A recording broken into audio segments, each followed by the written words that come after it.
Hello, everyone. Welcome to episode 129 of the Citrix Session. I'm your host, Andy Whiteside. Today is March 13th, 2023. Got my panel with me. I've got Bill Sutton, of course. Glad to have you, Bill. How was your weekend? Pretty good weekend. Very relaxing. Nice to be here. Relaxing weekend? Man, what's that all about? Yeah, it happens every once in a while. Part of it was relaxing. Let's put it that way. Yesterday was relaxing. Hey, I'll use this to toot the XenTegra horn real quick. I tell everybody about this. I'm super proud of it. It's one of a couple things. So I've got 4 weeks in a row going down to the beach, 4-hour drive, getting the XenTegra townhouse ready for us to use company wide. Maybe even some partners like these guys on the call here. I've been working my butt off. I get home every night. I leave it Friday night. Sometime I get home late on Sunday night, and I took my 3rd truckload of trash to the dump this morning. I'm ready for a relaxing weekend, is what I'm trying to say. Where you can just go to the beach and just be there is kind of what you're looking for. Not have to work. Yeah. Yeah. What beach is it? Folly Beach. Folly Beach. Yeah. Folly Beach, yeah. So excited. That's hopefully one of many things we can offer as a perk. So if you're listening and you want to work for XenTegra at a company that buys mountain houses, condos, townhouses, and offers those up to its employees, this is the corporation for you. Oh man. So I knew Folly Beach was in the Carolinas. I didn't realize it was just south of Charleston. That's awesome. It's awesome. What a great spot. It's got beach and entertainment and big city all in one place. It's amazing. That's awesome. Well, that was the voice of Geremy Meyers from Cloud Software Group. I almost said Citrix, Cloud Software Group. So that makes up NetScaler, Citrix, ShareFile, Zen Server. Anything else? TIBCO. Yeah. TIBCO. Oh, all the TIBCO stuff too. I don't even know all the what TIBCO stuff. Yeah, what's the hottest product within TIBCO you would point out to the rest of the group? What should they know about? Well, man, we didn't talk about this. On the spot. Yeah, don't worry about it. Me on the spot. That's all right. I'm working on the sales place. Yeah. This is embarrassing. Todd, what you got? Well, let's ask Todd Smith number 2. Todd Smith number 1. Who was that? Yeah, who was Todd Smith? Todd Smith number 1 was a product manager for our GoToMeeting product line. He was based out of California, so he was here first when because I came into Citrix through Ardent's, so I had an Ardent's address. And when they came up with the naming convention of first name dot last name, and they realized there was another Todd Smith already in the gal. So I got Todd Smith 2, and promptly within about a year and a half of us all being together, the original Todd Smith 1 left. And but because he was a product manager, they never disabled his email address. So I got stuck with Todd Smith 2 as a legacy. So yeah. So for those of you listening, Todd Smith has been around Citrix for a long time and is very well known at Citrix. However, because he was the second Todd Smith at Citrix, he was Todd.Smith 2. And I bet Todd.Smith, no number, at Citrix got a lot of email that wasn't his. We used to transfer emails back and forth about what landed in the wrong inbox. But he is certainly certainly not the most famous Todd Smith, because the most famous Todd Smith is also known as LL Cool J. He's Todd Smith? That's his name. His real name is James Todd Smith. Yes. I don't know why he didn't go by that. This just explains so much. It does. Your knowledge of 1980s hip hop. I'm going to stop there because that encompasses a lot for you. But we'll just say it explains a lot. Do you and LL have to exchange Gmail emails that came in to you that was supposed to go to him, and vice versa? Yeah, there's some that I don't forward to. Well, that could be interesting. We should have a whole podcast just on Todd. He's a really interesting guy. Just like a whole series. We call him Big Data. He just knows everything. He knows everything. Can you? So here's a fun one, Todd. Do you know what year Citrix acquired GoToMeeting, which was Expert City? That was the name of the. Yeah, it was Expert City. I think it was 2006, 2005, 2006 timeframe. 3 would be the number. And when did Citrix acquire Ardent's? 2008. Okay, that would make sense. Hey, let me try this real quick. I want to go back. This is going to be funny. And we can't talk about this one long. We could. Todd, what year did Citrix acquire GoToMeeting? 2003. What year did they get rid of GoToMeeting? Oh boy. Just make something up. 2018, 19, Close. 2019. 16. 16, And that long ago. And what year did this pandemic happen that if Citrix still on GoToMeeting, it would have been like the greatest thing that ever happened to the company? Oh, well, yeah, that would have 2020. Yes, we would have cornered the market even more on remote work, especially if it was an integrated system. Yeah, it would have been We could see the future. I could do well in a lot of areas. There's got to be somewhere somebody at Citrix was saying, I told you so, I told you so. And damn, that would have been huge. It was probably Mark T is who it was. And about the same time. So anyways. We're going to see him in Nashville Disrupt. And I meant to ask him about that last time I saw him, just to see how that went down. But man, somebody screwed that one up. They did. Well, speaking of direction, our topic for today, I'm going to read the actual title so I don't get it wrong. The blog we're reviewing, the title of it is from Calvin, our friend Calvin Shu over at Cloud Software Group. Calvin's been a really good friend of ours, all of us on the call here, and our customers too, for a long time. His blog from earlier, maybe last week or so, introducing the new Citrix strategy and product innovations. Man, it would have been great to have him on. We're going to do the best we can to cover it. Todd Smith too, been around there a long time. by the way, I've got two new email addresses to add to the collection. It's todd.smith at cloud.com and Todd Smith with a missing D somewhere along the way at tipco.com. So yeah, it's a combination of everything. That second one's horrible, but the first one, todd.smith at cloud.com. That's easy. And I believe there's an email forwarder out there, tiny at ardence.com, that still comes back to me as well. Really? So, well, I tell you what, we're going to try that out here while we're on the show. So, Todd, why did Calvin write this blog? Don't go into details of it. Why was it important to come up with this blog? Yeah, so a couple of things, right? So the first and foremost is to help kind of share a little bit more about the vision, about what we are and what we're doing.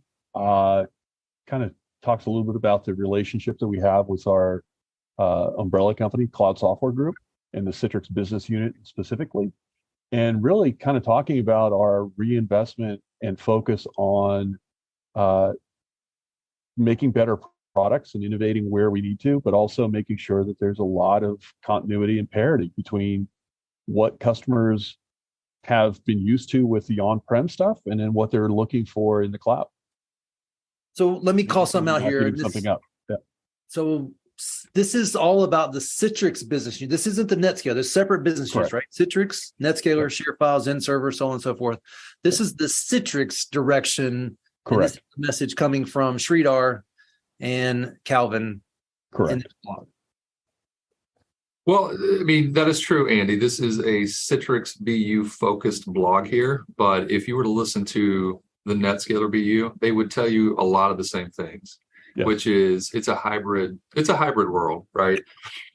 So, But I call that out because I really want to. We're probably gonna have the same podcast and just do it with the NetScaler guys on our other podcast, which is the networking edition of Citrix Session. But it makes sense. Yeah, that's a good call. Very good call.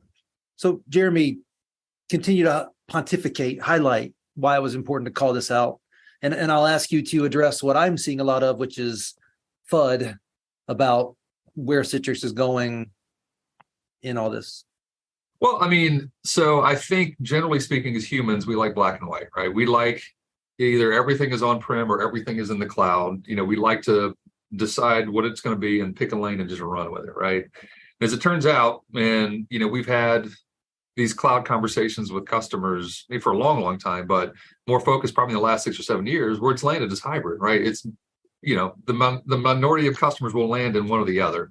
It will be a mixture of both, even if you're primarily on-prem and you need a single use case to live in a cloud, that's fine, right? Or if you're primarily in the cloud, but you have certain use cases, maybe resources that need to live in a private data center, that's okay too. Ultimately, very few customers that we talk to, unless you're relatively simple and small, you're probably going to land in a mixture of several spots. It's going to be very gray. And that's just the truth of where IT has landed, you know, it just is what it is. So the blog was written to try to get all this out there. Big part of it is understanding that customers have a journey that's going to be hybrid. It's going to be in the clouds. It's going to be on premises. Control planes that work with both, but allow you to pick which one you choose and then go the other direction.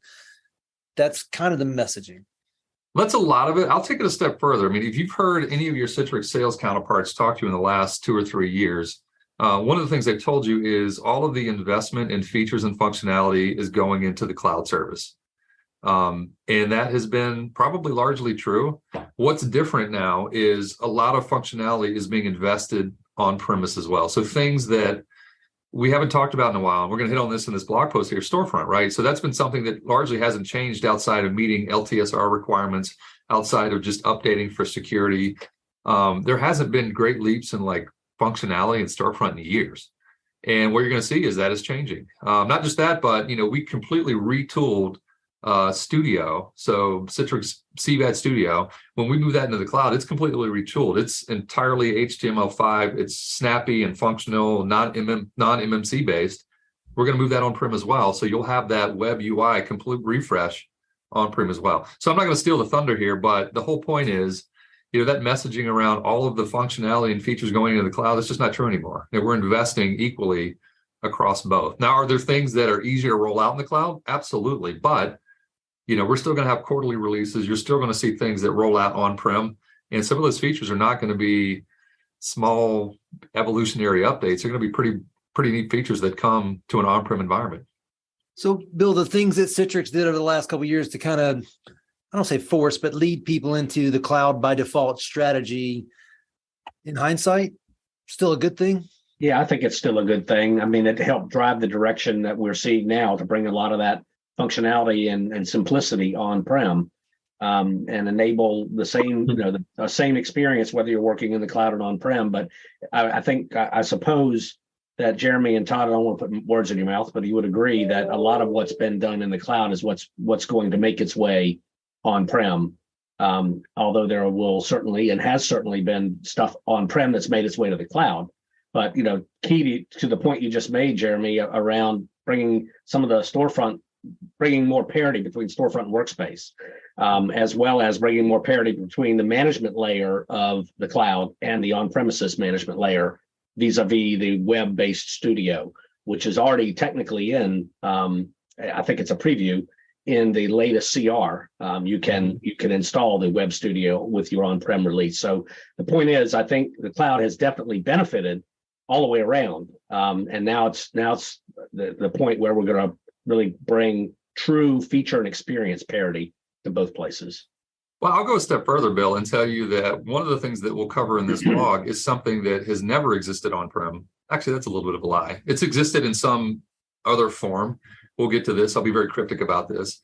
But it's never lived on-prem, and we're taking it and we're going to move it on-prem. So it's an option that will definitely integrate with storefront, do all these things, but we'll get to that. So there's a lot of investment. Yeah. So Andy, to answer your point, there is a lot of investment, and it's not superficial investment in an on-premise environment. Because let's face it, there's customers who just can't go to the cloud, and that's what we're saying is that's okay. We're going to continue to support and invest in that on-prem product as well. How about this? There's customers that can't legally, technically, and there's customers that just have the perception that they can't or shouldn't, and whatever their perception is probably their reality. Therefore, we got to be amenable to it. That's true. And, I think if you look at the licensing, just to cut Todd off, but just if you look at the licensing, I think the messaging says some of it's just a pace of change. So now there's a license that just lets you migrate whenever it makes sense, whether it's a compliance issue or whether it's a warm fuzzy issue, and whatever the reason, the license allows you to do both at your own pace or never. You can choose to stay on-prem if you like. Yeah, and I think to the other point along this discussion is that we we made some assumptions in a true product life cycle perspective. We made some assumptions about how quickly people were going to jump to the cloud and things like that. We got some feedback from customers saying, hey, we're not quite ready, or we can't because of regulatory issues, or that, hey, they've got a bunch of legacy apps that aren't quite cloud ready as well. So let's provide some feedback. And we took that feedback to heart and came back with, this current iteration is returning back to more of a hybrid approach on everything from licensing to the tools that we use to manage the environment to the ways that the users access the information and access the systems. So, the whole life cycle is kind of shifted a little bit, but at the same time, it's based on feedback directly from customers. Yeah. Well, I think we're going to talk about some technical components, but last week we covered the universal licensing. Todd, you want to just give me the 30-second recap on what universal licensing does? Yeah. So universal licensing is basically allowing you to run the workloads as well as the services anywhere, right? So they can be run on-prem, they can be run in the cloud, they can be run across multiple cloud providers. It really is, it's a extension of the bring your own licensing model, right? We're going to allow you to run the services where you need to run them. Right. Yep. Here's a couple of things just to add on top of that. Who gets it? Number one, minimum order is 100 seats CCU, 250 seats user device. Anyone above that can go get universal licensing. If you are a customer today that has 1,000 seats, then as a part of your next renewal, you will be transitioned to universal licensing. So you'll get this on your next turn. Okay. So let me get that right. 250 on the user device license, 100 on concurrent. You have to be that high before you can go to universal, and then above 1,000, next time you go to renew your perpetual, you're going to be traded up to this we'll talk about cost later, but you're going to be forced to go to this. Correct. Okay. Bill, recap on last week in this section here. Any questions, comments, thoughts about universal licensing now that you've had a week to digest it? Not really. I mean, I think it's a great move on Citrix's part to make this ability to leverage both the cloud and the on-premises environments, as well as the shift down to 250 for the or 100 CCUs for the initial purchase. So no, we covered this pretty well a week or two ago. So I would encourage listeners to go back and listen to that podcast if they haven't already. All right, let's get techie here. Geremy, I'll come to you. Storefront is getting more than a facelift. What does this section mean? Well, I mean, we'll talk about the facelift real quick. Let's be honest, Storefront looks a little dated. I still remember when I got pretty fired up about the new release of Storefront, and it looked pretty slick. But it's been a few years. Looks dated. So your new UI is going to look like a lot like Workspace. Some new features and a way to filter and kind of show things is going to look a lot different. I won't say a lot different. It's very intuitive. It's going to be very familiar, but it is getting a refresh.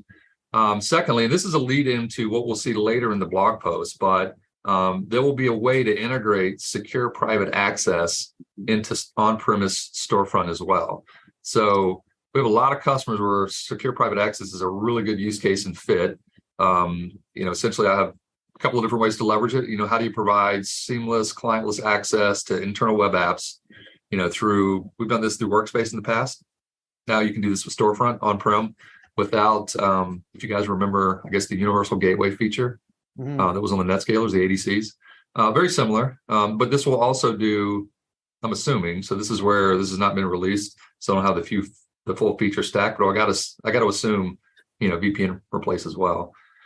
But also it adds app protection for on-premise or with Storefront Web. So any of the apps that you're publishing out through Storefront that you would be using Storefront Web for, now you can enable app protection for. So if you're not familiar with what app protection is, it's a feature that you can unlock that will basically protect against screen scraping. So if you've ever been, and I'm probably a huge offender of this, I'm on a webinar, some data that I want to grab, I will screen grab in a heartbeat so I don't lose it. There's some things that you might not want screen grabbed, especially if it's sensitive. App protection protects against that. Same thing for keystroking. So You're typing a password. You happen to have maybe a keylogger inadvertently installed on your machine. App protection will protect them against that. What makes it to the keylogger is going to be some sort of obscure, string of characters. Not what you typed in is the point, to protect against that as well. And all of those features will come into Storefront as well. It's pretty slick. And in a world where security is utmost important, even if you don't realize it, Mr. Customer, things like that matter a lot. And if you're going with the on-premises direction, you still need it. Therefore, Citrix is making that conducive to your need. I think the other thing that really is worth pointing out here is this can all be done. So we're talking about Storefront, which is the customer managed storefront. But from a client perspective, we've got Citrix Workspace app. And if you have not seen the Citrix Enterprise browser, it's a Chromium-based browser that provides a lot of the same single sign-on things like that into these web apps. It is pretty slick. It's going to use a different word, but we'll keep it PG. Pretty nice. It's way overdue. A Chromium base, so it's with pretty much everything. Mm-hmm. Yet it's managed in such a way that doesn't require you to do a bunch of GPOs that may or may not align with enterprise needs. Correct. It runs locally. It leverages local resources. So, there are certain web apps that just are not very good hosted on maybe a hosted desktop. I'm going to use Salesforce Lightning because we use that a lot. Yeah. It's a resource hog.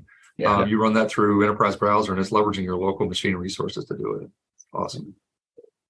And you get the goodness of all the security elements that we have available to us, that you just mentioned, Geremy, in theory, with the enterprise browser. Not to mention, like Andy said, the whole benefit of being able to control it without having to leverage GPOs, particularly when you're dealing with distributed workforces and people that might be using BYO devices, what have you. I love the fact I still run into customers that are allowing access to content that's internal through a published browser.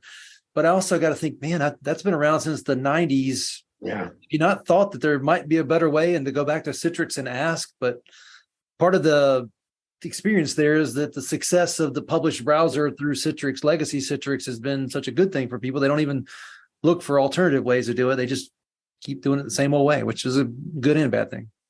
Well, there's another conversation to be had, maybe on a security podcast we do one day, where we talk about where even though both of these technologies exist, when does it make sense to continue to use a published browser, and when does it make sense to leverage the enterprise browser? I think there's some security, maybe some endpoint scenarios that we need to consider. But it's the browser service, enterprise or the browser service, your browser service.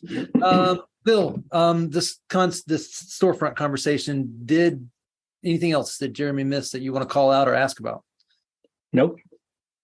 Todd, same thing. Anything in this section? It's a big important move for Citrix to not, force everybody to the cloud by investing in storefront. Did we cover it all? Yeah, I think we covered everything. I think the one thing to kind of reinforce is that, for customers who want to remain on-prem, you're not losing out on any features and functionality that we had introduced with the web. No. We're going to keep talking about some of this stuff. I just want to highlight, don't get overly excited about going back on premises or moving to on premises or making your next move to stay on premises. You should be considering these things as a service. However, if you have a legitimate, not just some perceptional reason why, then the option is going to be yours. All right, next section. Todd, I'll come to you first. Web Studio also coming on-prem. Explain Web Studio a little bit, and then explain why having it on-prem makes an important step. So similar to the conversation we had with Storefront, right? So we introduced, the Web Studio, much different look and feel than your traditional MMC-based console that we used to be Studio. And really what we did is we were able to bring in, not only change the look and feel, but also change some of the way it interacted with some of the other services that are out there. So, leveraging that modern experience, as well as being able to connect into a lot of the APIs that are commonly available. So that's one thing, and that's going to have a huge impact on the administrators, and being able to make sure that, there is feature parity when it comes to the studio itself. The second big piece is, this automated configuration tool, which allows you to sync between your sites, right? So you build, a site based on specific rules, or it's a backup data center, or it's a back part of your DR plan. Being able to sync the configuration across those multiple sites is critical. And that's functionality we've added in there. And I think probably the biggest one is bringing in the auto scale features that have traditionally been, for the CVAD customers, right? So virtual apps and desktops, being able to leverage auto scale to help manage the overall cost and performance for your environment, right? So being able to bring those things into a consistent single pane of glass per se, and have it look very similar to what everyone else is used to. So Todd, you talk about auto scale, that, and I'm not even sure if it's in this article, and I will come to it if we do. Maybe you want to hit on it. The ability to integrate the third party, the hyperscalers, the public clouds, is now back with the on-prem version we talked about last week. So that's why it's important to have this consistent look and feel, whether you're on-prem or in the cloud. Absolutely. Yeah. So there's two scenarios too. It's not even if you're using you're just on-prem and you want to connect to a cloud resource location. That's true. But I mean, listen, if you're an on-premise customer and you flip to subscription licensing, you get this feature now. I mean, you can publish to a cloud, that kind of unlocks for you. And so, I mean, this needs to be a feature that's in this web studio. I mean, it just makes sense. Yeah. Bill, thoughts on this? This is the auto scale feature of this, in my view, is one of the biggest things. I mean, obviously the common look and feel of the web studio, it's much more modern, obviously, and for those that have gone to the cloud, it's familiar. But those that haven't gone to the cloud, I think it will be familiar because it's it has a lot of the same options in it that we had in the MMC based console. But I do agree with Todd here that the auto scale feature is probably one of the biggest benefits of bringing this on-prem, and I'm looking forward to having customers being able to leverage this, particularly when they're orchestrating workloads that are in public clouds. Yeah. Hey guys, let me do this to you real quick. So I keep bringing us back to the idea that still most people should go with the as a service options. I'm just going to go around to all three of you and ask this question: what would you estimate the percentage to be that should go cloud versus on premises? Todd, if you had 100% to work from, what would your spread look like? So I work with a lot of government accounts as well as a lot of healthcare accounts. So my spread is going to be still very much on-prem heavy. But every single one of my government accounts and most of my healthcare accounts have some type of directive issued by their leadership saying we have to look at cloud options, right? As we provide more and more solutions that improve security, or that get, as the security folks are getting a little bit more comfortable with moving to the cloud, I think that percentage is going to go swing more in the favor of online or on cloud-based solutions. Geremy, what's your estimate? I'm going to cheat and say 80-20, right? But I will say that 20% probably falls into the bucket that Todd's talking about, right? So, I mean, if there's a compliance issue that, for whatever reason, requires you to be on-prem in terms of like a control plane, it probably makes sense. But, at the end of the day, I mean, look at the compliance that we have now. I mean, we have SOC 2 audit reports that cover a lot of bases for a lot of customers. We have FedRAMP moderate certification now for Citrix DAS.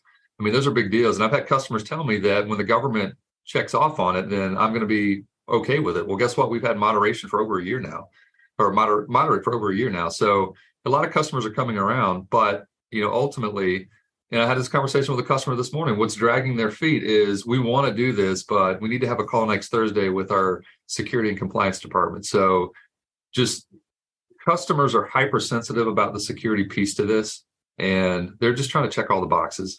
And I think if we can get there, and by the way, we have a lot of that information out on our website. So if you go to the Citrix Trust Center, you can find a due diligence package. You can find the SOC 2 report. You can find all our certifications, ISO, FedRAMP, all these things are out there. A lot of them require an NDA click through to get access to, but that's what we're sending out to a lot of these organizations. But, for the most part, I'd give it 80-20, even better, maybe even 90-10. I think I'm finding use cases where it could technically work and would be a good fit and meets all the check boxes. It's just security and compliance tend to be the piece that drag the feet. So and to back up, but to back up Jeremy's point about the compliance, especially with like FedRAMP and some of the government specific options, we have a Gov Cloud instance as well. That is managed by, it can be managed by Citrix, it can be managed by an authorized third party, or it can be managed by the customer directly. And that runs in a secure Azure tenant. So Bill, you've heard those two guys. Since we work with the benefit of going last, I would we're say, the Kool-Aid, Bill. We are the Kool-Aid. Well, I want you to be the voice of reason here. Yeah, I was gonna say 70-30, but I think I'll probably cheat and say 75-25. And the reason for that, primarily two things. First, what you've already said around security and compliance, those are key. But the other thing that I've been reading a lot about is cost. And customers that have gone to the cloud all in and discovered that the cost over time has been more than they expected. And I've read a lot of articles lately in CIO magazine and other publications that I've searched for on the web, most of them reputable, that are doing reverse cloud migrations. In other words, they're starting to bring workloads back on premises, leveraging HCI technologies that can give them a lot of bang for their buck on premises. So I don't think we're going to see a wholesale shift of folks leaving the cloud and going back to on-premises, but I think there's enough concern about cost as well as security and compliance that I'm less likely to go to the 90-10 number, if that makes sense. But Bill, I think Todd and Geremy answered it in terms of the cloud control plane services. If I limit your response to the control plane services from the cloud, not the actual workloads, does that change your number? Yes, it does, obviously. Give me that number. More like 90-10. 90-10, yep. So 90% of the people Bill's on the 90-10 boat. Yeah. But if you're talking about where the workloads run, then a different, a lot of them are going to continue to run on premises, in my view. So 90% of the work, the control planes, 90% of the time going forward, should be in the cloud, unless you've got a good, valid reason, not some FUD that you've come up with or somebody's put in your head.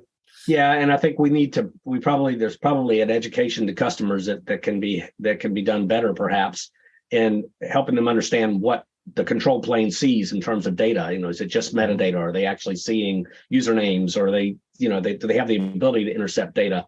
Because we run into that a lot with customers that are really concerned about security. Well, what is Citrix able to see? And really, sometimes it's tough to find that data or to convince them. We have to bring folks like Geremy and Todd in to help us convince them.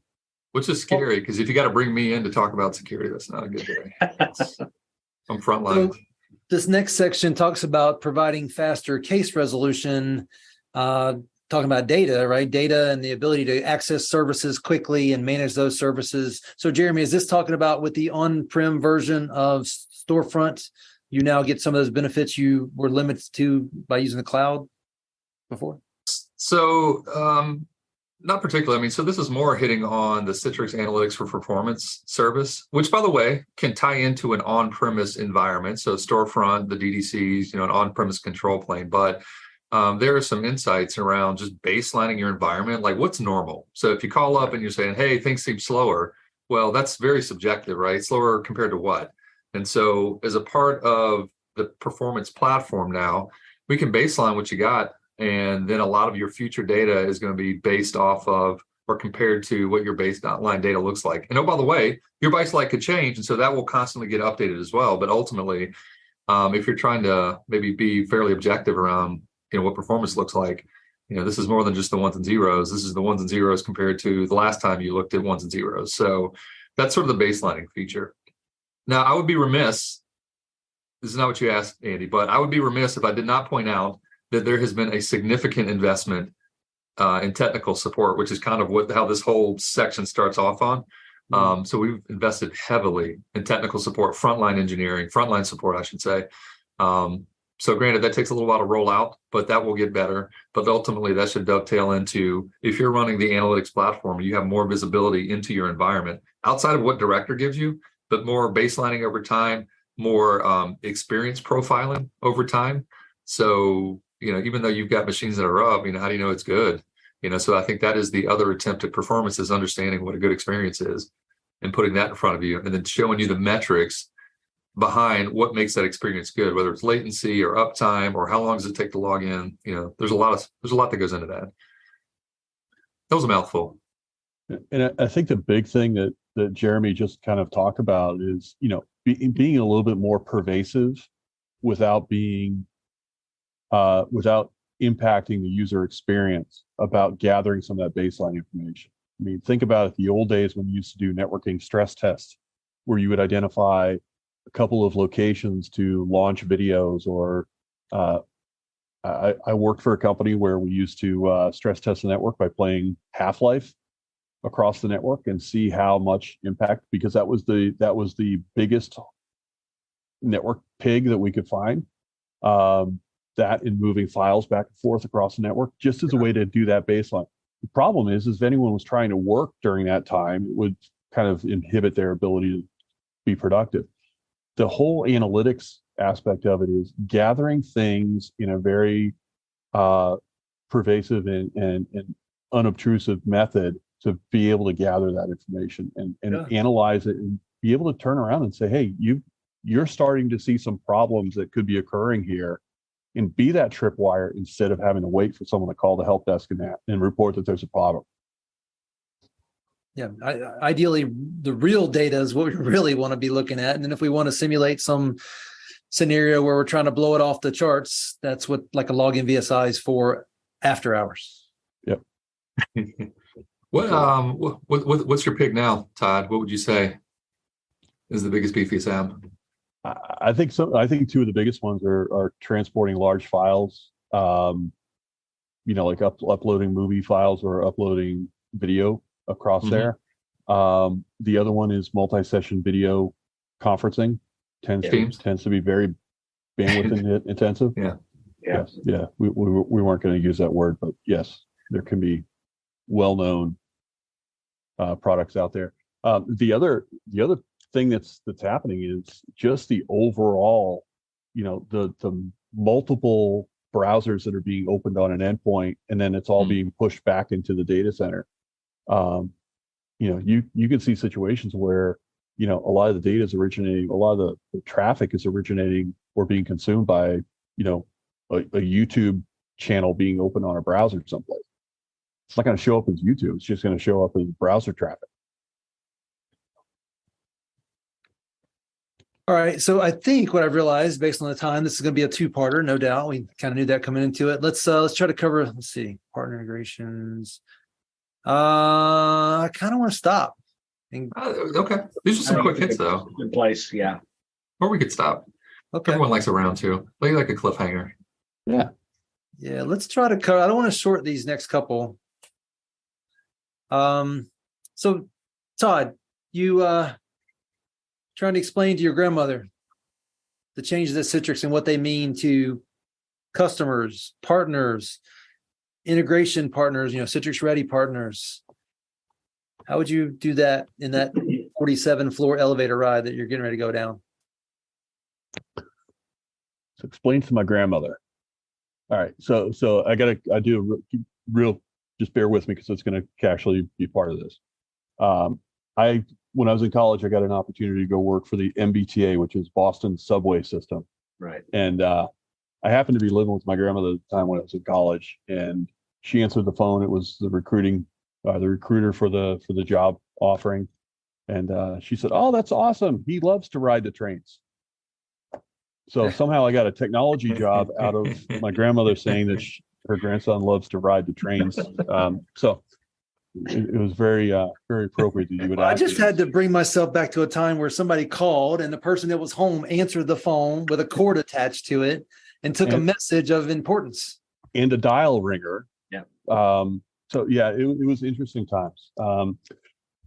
So I think the biggest thing is, explaining. You almost have to treat it like you're explaining it to someone. I would say explain it to a 2-year-old or a 4-year-old, but the 2s and 4-year-olds understand the technology a lot better. I think the biggest thing is around,